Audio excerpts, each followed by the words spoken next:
The Excel unique function returns a list of unique values in a list or range. Values can be text, numbers, dates, times. Currently, the unique function is only available in Excel for Microsoft 365 users. The unique function has 3 arguments. The first argument is array.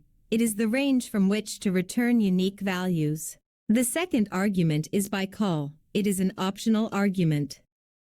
This is a logical value indicating whether to compare rows or columns. If you want to compare by row, write false. It is the default. If you want to compare by column, then write true. The third argument is exactly once. It is an optional argument. It is the logical value that defines what values are considered unique. True returns values that occur only once. False, it is default, returns all distinct values in the range or array. Let's delve into an example.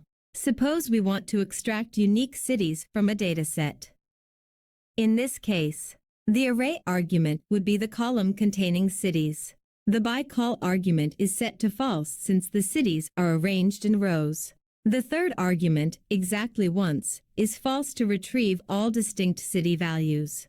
Executing the function returns a list of unique cities.